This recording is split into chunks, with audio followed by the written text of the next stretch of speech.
current affairs. Sa ulo ng ating mga nagbabagang balita.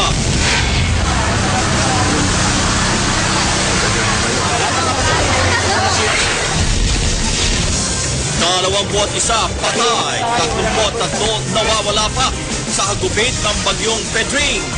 Pinsala sa agrikultura at infrastruktura umabot sa halos 1 bilyong piso. Isa pang bagong bagyo na kaambang pumasok sa bansa. Northern Luzon, posibleng puntiryahin na naman. Exclusive mga lugar sa Nueva Ecija, lubog pa rin sa baha. Ilang pamilya na-trap sa mga bubungan. 2 sa 4 na nawawalang bata na i-rescue sa Porac, Pampanga. 25 iba pang bata na iligtas din sa isang orphanage. Malaking bahagi ng Bulacan, kabilang ng Valenzuela, baha pa rin. Nawasak na seawall sa Manila Bay, umabot sa 750 metro. Exclusive isolated na komunidad sa Baler, Aurora, napasok ng ABS-CBN News Team. Mga residente nagkakaubusan na ng pagkain, kaya pati palaka niluluto na. At Shamsi Sutsuk nagbigay tulong sa mga evacuees sa Paseco Compound, Maynila.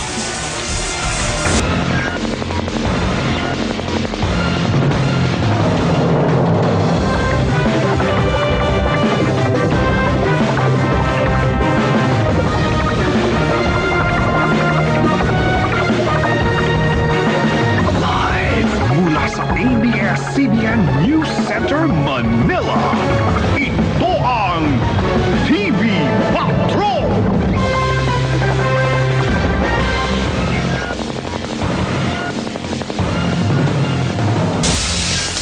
Live mula sa ABS-CBN News Center, Manila. Ito ang TV Patrol! Magandang gabi, bayan.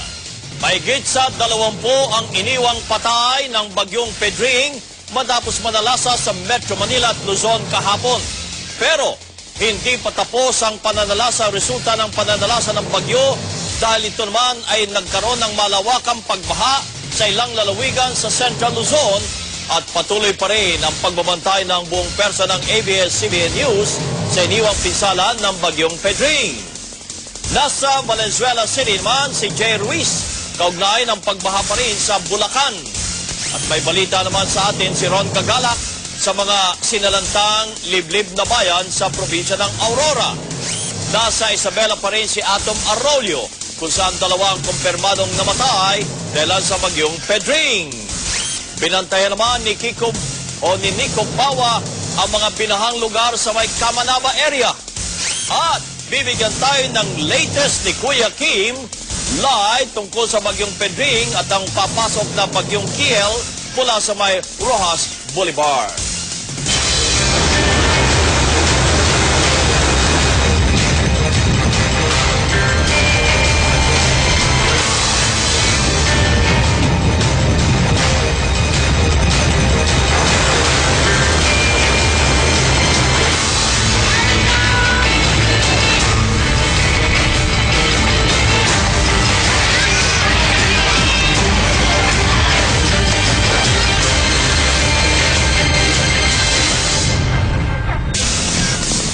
Lubog sa baha ang buong bayan ng Ubando sa Bulacan at 16 na barangay sa Valenzuela.